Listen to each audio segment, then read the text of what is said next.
around here on Channel Africa with the Journal exclusively. So there are people who carry responsibilities that extend far beyond their own lives. They are raising children, supporting siblings, carrying the aging parents, paying school fees, covering household expenses, and stepping in wherever there's a crisis.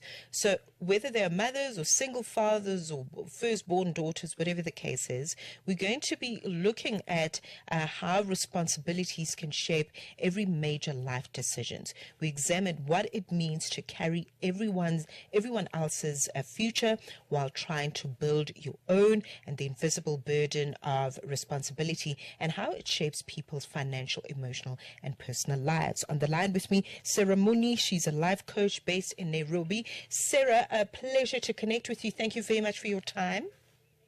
Thank you very much for having me. How are you doing? I'm good.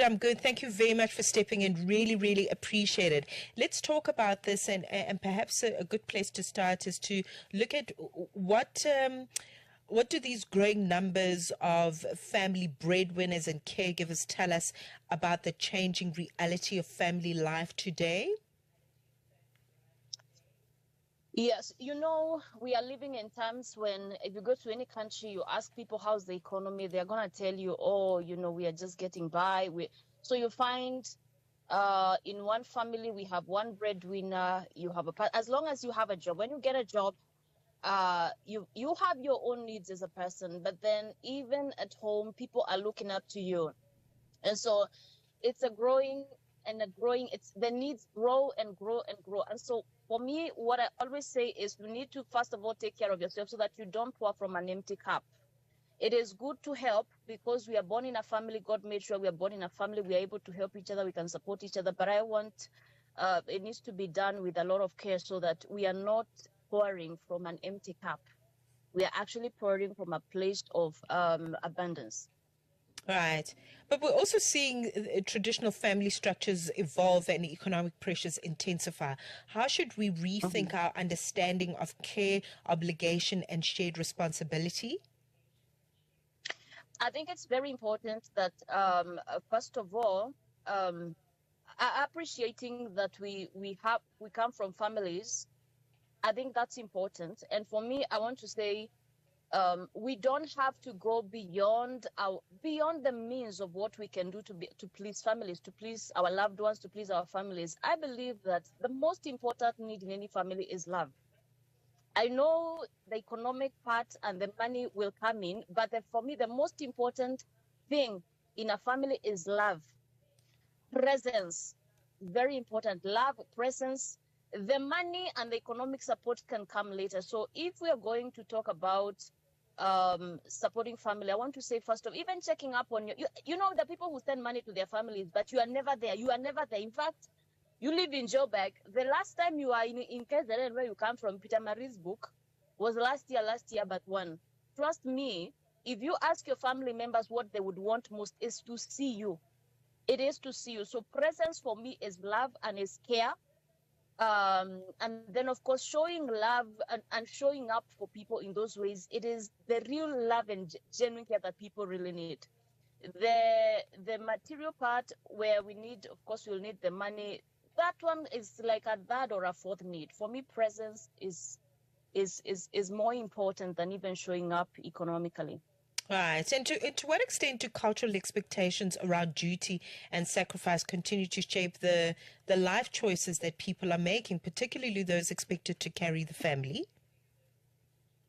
Of course, the culture, our African cultures, we know that the parents, once they have educated you, then it is expected. The culture expects you that you now take care. Once you are in a position, you now take care. You get a job, or some don't even care. As long as you went to school. You went to school in Durban. You went to school in Nairobi. And I left, for me, I come from the mountains. I left Kirinyaga. As long as you left home, they expect that I left home to make home, to be able to provide, So the cultural expectation, I know, is usually, it's a burden. And the society expects, even if you're working in the society, like let's say you live in Johannesburg and then you go to the township, You find people will be looking up to you, telling you, oh, you know, Sarah, now that what you live in Joburg, give us the goodies of Joburg. Then society, the culture expects that now, since you left home, you're coming back with something and you need to give back. And that's what they expect. So, and it becomes a burden because many people are in these cities looking for jobs.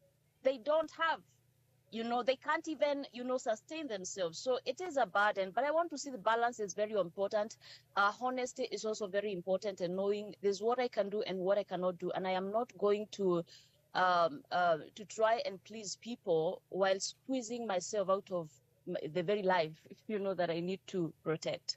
Right. So, right, we continue to examine what it means to carry, you know, the responsibility of so many other people whilst you're still trying to build your own life, and really looking at the burden of responsibility and the financial and emotional weight that comes with that. We take a break and return. What endures lifetimes? The one and only Nelson Rolihlahla Mandela.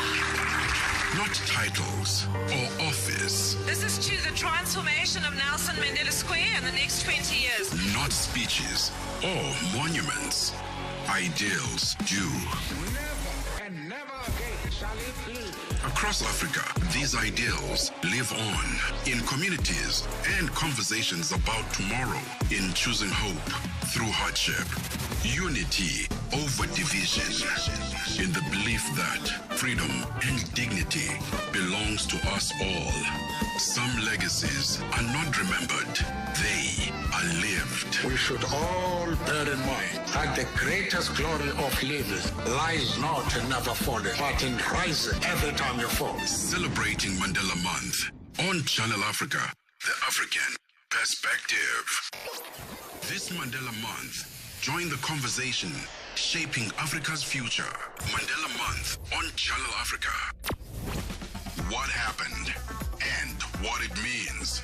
The Journal with Matseko Musito, 9 till 12 p.m. Central African Time on Channel Africa.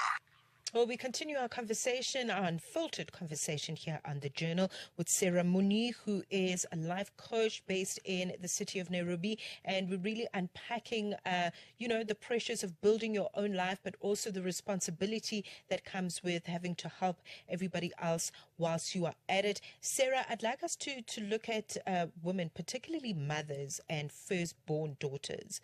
They're often expected to be the emotional, financial and practical anchors of their families. How have these expectations shaped the opportunities, choices and aspirations available to women across the generations? Yes, so actually women shoulder the biggest burden because, you know, when men go out, come back in the evening, who has been in the house, who is making this house, who is putting this house together, who is holding this house together? It is the woman. And of course, the firstborn daughters, they become the deputy parents, you know, very young. They learn responsibilities very young. And so you find, first of all, when they take responsibilities so young, you find even the way they grow up, these girls, the daughters, the way they grow up with a sense of responsibility. And I'm saying this out of experience because I'm also a firstborn daughter. I know what it means to be told by your parents, you are the one in charge. When they have gone out, you are the one in charge. You're also a child. You're also a child. You are left with your siblings. You're supposed to act like an adult, and you're also a child. You know, they learn to take responsibility very, very young. And sometimes I have seen even some negative effects because somebody is used to always shouldering burdens, always placing other people's first. And this I've seen with women. A woman will wake up in their 40s and in their 50s because they look at everything and say they feel empty because they have been pouring on everybody else except themselves. They have made sure that everybody in the house is okay, the children are okay, the husband is okay. So inside they feel hollow because they have been pouring and pouring and pouring and pouring, and nobody really pours into them. So I think there's a balance of what we call self-love. First of all, I'm going to take care of myself. It's even good for this woman to sometimes go somewhere, take yourself, if you can, take yourself, go for a drive, go somewhere and just recharge. if it is going out with friends, we need to balance life, for this woman, because at the end of the day, by the time she's 60 years or 70 years, she's actually looked like somebody is 90 years old, because all through life they've been pouring and pouring, and she thinks this is what the woman is supposed to do. I cannot eat before other people eat. I cannot bathe before other people bathe. So she even forgot to bathe. She even forgot to make her hair. So I think there needs to be a balance to tell this woman, hey, you need to also live a little. You need to live as well. Because when you are well and when your cup is full, that's when you can really be able to give well, and you're not giving from a place of pain. That is excellent advice, I think. But, unfortunately, we still find ourselves in these societies that are still looking at, primary caregivers and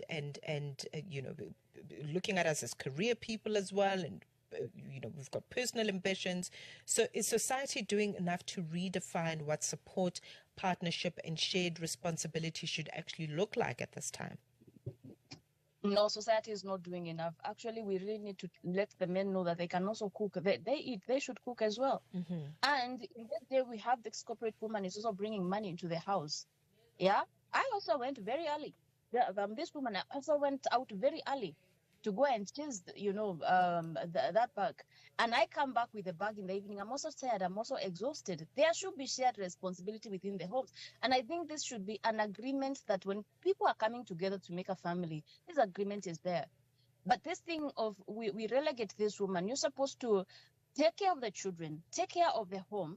When the man comes, needs to find hot tea, needs to have hot water, needs somebody to take their shoes off.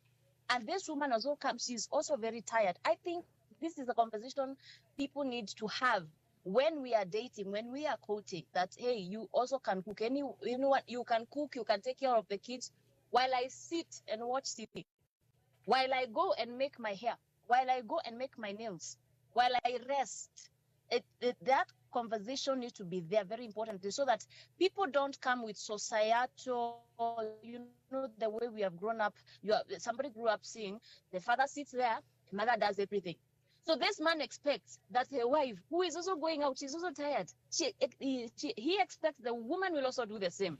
And it becomes a problem, arguments, things like that, and you find families even break apart. This is a conversation that we need to have. And I don't know who we will say the society is here, but this is a conversation both when people are coming together need to have more. If it is in social setups, let's start having these conversations that, hey, it's okay for you as the man, take care of the children as you wake up early. I used to see my father, and I'll never forget this picture. My father would wake up very early in the morning, sometimes, not all the times. He makes the tea. My mother is asleep. He makes the tea.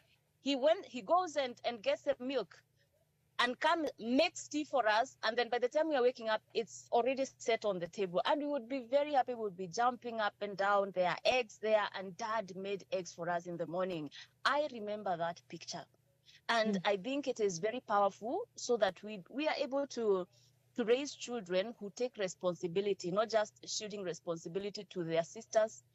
The young boys, they say, no, I cannot wash utensils because it is the responsibility of my sister to wash utensils. Because the boy sees the mother washing utensils, never seen the father wash utensils. How will that boy grow up? We'll have problems in the marriages. And I think that's a conversation we must have as a people and as a society. Well, that's definitely another layer to this conversation. Oh, Sarah, not the hot tea and the hot water. Oh, my goodness. But I completely understand and relate to what you are saying. Thank you very much. I think as we wrap up, perhaps just on a final note about how we can equalize, because this is not just a conversation for men and not just a conversation for women. So how do we get to a place where we are communicating to comprehend what the next person is saying, and not just to communicate for the sake of it, but to actually understand one another and build together, so that we can find an equilibrium in how we want to move as men and women. I think we should be very honest with what we can do, what we cannot do. We need to communicate. Communication is key. The key here is communication. we need to be very honest. Right now, I feel tired, to be honest. I'll not be able to do this. Could you help me? And I think we need to be willing to step up. If somebody tells you they are not in a position, how can we step? Because we are coming together to support each other. We're coming together to support each other. We're coming together to serve each other. So for me, the key here is honest communication within the society. And it's good sometimes. I'm having, and even this weekend, I'm going to be having, men conversations with men, on different areas in my county, Kirinyaga County. And these are some of the things that when we go there, we speak to them about, that you will find a man can wake up in the morning, they just go to the township somewhere and they're just seated talking, and then lunch hour, they go back home to find the woman has cooked. The woman has come from the farm and then she has come to cook, and then he goes and eat and then goes back again to the town, there to just be there, like, because he's a man. And so we need to have very honest conversations. This is your responsibility. This is my responsibility. Let us help each other. The key here is honest communication. Absolutely. Sarah, thank you very much for sharing so generously. We really, really appreciate it. Sarah Munye joining us. She is a life coach based in Nairobi in Kenya. It is 9:30. Let's check in with the latest in sports. Sports on Channel Africa. The African Perspective.